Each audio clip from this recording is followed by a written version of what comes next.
Eloi, lama sabachthani, my God, why have you forsaken me? So it shocks us about this experience of darkness in the soul of Jesus. But this should help us. We need to understand this in a number of different levels. Number one, Jesus' word from the cross, my God, why have you forsaken me, helps us to understand with a little more sobriety the meaning of death. Today in our culture, we often insulate ourselves from death. In fact, our young people often flirt with death as some kind of ultimate experience to be experienced, just for the sake of experiencing death. Many of our suicides now are not just desperation and darkness, but sometimes this trying to get an ultimate experience.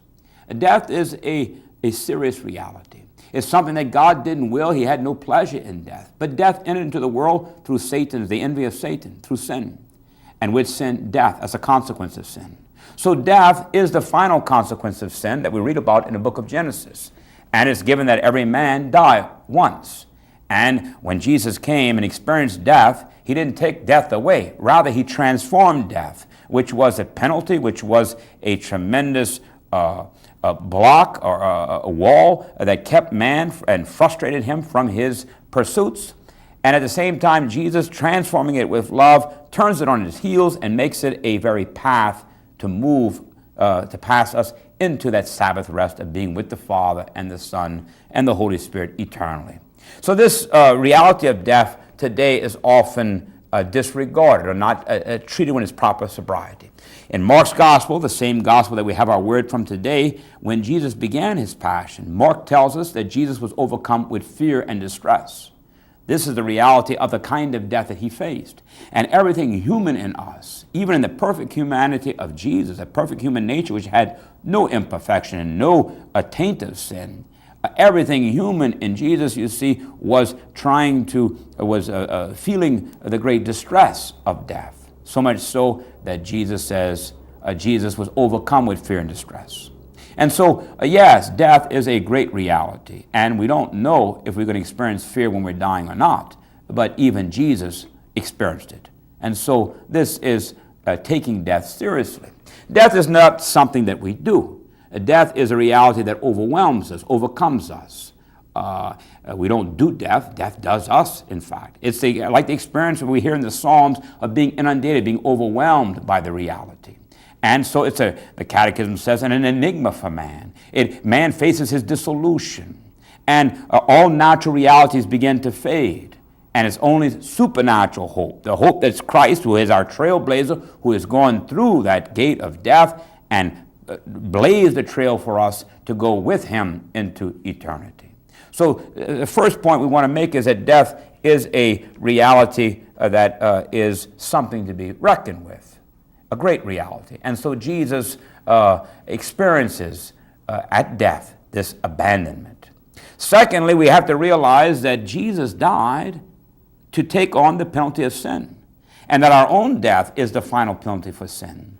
And so only God, only Jesus, who knows the Father, can really understand the depth of sin and the pain of what it means to turn one's back on love. And this is what sin is. And so, though Jesus never sinned, we hear in Paul's second letter to Corinthians in chapter 5 that the Father willed that he who was without sin might be made sin for us, and thus taking on the consequences of sin. He experienced that darkness in his soul. He felt an alienation. He felt an abandonment from the Father, which is the result of sin. And so he went into our darkness to be with us in our darkness and our loneliness, to be able to turn it on his heels so that we might be able to have life in him. So Jesus experiences the reality of sin, and in his experience of saying, my God, why have you forsaken me?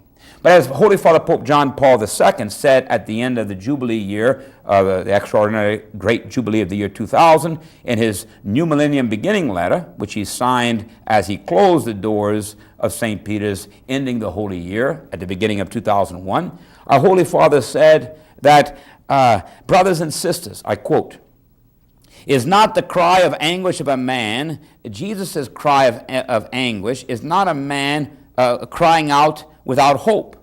but rather the prayer of the Son who offers his life to the Father in love for the salvation of all. Jesus is quoting Psalm 22, which begins, my God, why have you forsaken me? And then continues about trust.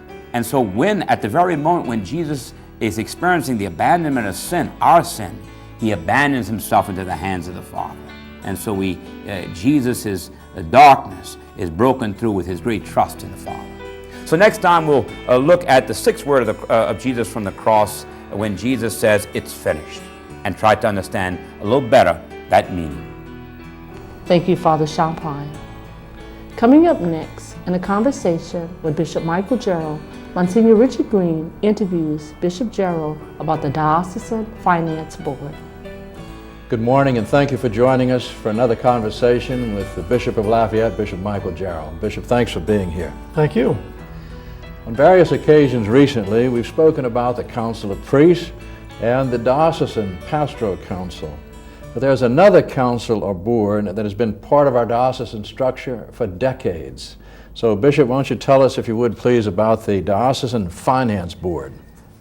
This board dates back to the time of Bishop Schexnayder, the second bishop of the Diocese of Lafayette. A few weeks ago, Mr. Donald Maya from Mamou showed me a copy of a letter that he had received from Bishop Schexnayder inviting Mr. Mayu to be a member of this new board that Bishop Schexnayder was forming. And the letter was dated in May of 1961, 50 years ago. And Mr. Mayu accepted that invitation, and he has served on the finance board for 50 years. Okay. So that's why we say it goes back decades in the Diocese of Lafayette. And what's the purpose of this Diocesan Finance Board? The Finance Board advises the bishop on finances in general. Things like our diocesan investments. We will put those decisions before the board, and they make comments and they assist in it. Also, one of their primary functions is to review the budget each year. Our finance officer, Deacon Jeff Trumps, prepares the budget and then presents it to the board for their approval. So, and then during the year, of course, they receive reports to monitor the expenses of the diocese and how well we're keeping to that budget. The Finance Board, I should say, is not a board of directors. They do not have that responsibility, but they do give very valuable advice to me as bishop and to Deacon Trumps as well. Well, Bishop, is this done in all dioceses or just the Diocese of Lafayette? No, it's done in all dioceses because it's church law today. Just as each parish by church law must have a finance council, yes. So in each diocese we must have a finance council or finance board, either way. In canon law, the finance board has several responsibilities, some of which I just talked about. But for example, the canon law talks about extraordinary acts of administration. If, for example, the bishop desires to buy or sell a large piece of property or buildings or forth that go into millions of dollars. All right. There are times, depending on the amount, when the consent of the finance council is required. Sometimes if it's a small amount, the bishop is only required to consult with, to inform the council that he intends to do this, and then he listens to their comments. But there are some, if the expenses get high enough, where he needs the consent of the council. So canon law puts some power into the hands of the finance council. If they tell the bishop, no, this is not wise, in some cases, then he cannot do it. Also, it's very interesting to note that church law also requires that the members of the board not be close relatives of the bishop. It's another safeguard that the church has put into this function of the finance board. Well, Bishop, overall, are you pleased, happy with this arrangement? Some might see it as a limitation of the bishop's authority. I'm very happy with the arrangement and have never had any problem with it because I'm like most bishops, at least in this country, that we admit that we need help in the area of finances. We know that that's not our area of expertise. We come out of the seminary with training in theology and in the classics and in some other areas, philosophy and so forth, but not much training in finances. As a pastor, we'll go through years and we may learn some things, but it's usually not our expertise. So I think the existence of a finance board helps the bishop, but it also reassures the laity. And I think that's very important, that the laity know that this board of lay people with expertise is in place and is advising of the bishop. I know of one example in a diocese in the United States where the bishop did not do this. He did not have a finance board and did not meet with this board. Now, unfortunately, he was mentally ill, and that was very unfortunate. And he did some extravagant things, put into place all kinds of services and departments that were very popular with the priests and with everybody else, but could not be paid for. And eventually the bills came due, and the diocese suffered greatly. Since that time, the American bishops have put another step in progress, and that is each year a diocese has to inform its metropolitan. And for our instance, for our diocese, the metropolitan is the Archbishop of New Orleans. We have to inform him the dates on which the council met, and all the members of the council sign that. We send that to the Archbishop each year. So I think we're trying to install some areas of accountability so big accidents don't happen. But as I say, I think it is also a means of reassuring the laity that we're trying to be good stewards of the people's gifts to the diocese. Well, Bishop, you mentioned the experts that you have. You mentioned Deacon Jeff Trumps. Could you say something in terms of what that expertise amounts to? Deacon Trumps has the title of finance officer for the diocese, so he oversees all of that department. Deacon Trumps came to us a few years ago from the Diocese of Pensacola, Tallahassee in Florida, where he had a similar position. His background, however, before he worked for the church was in banking in Baton Rouge and in Houston. So he has a good background for this job.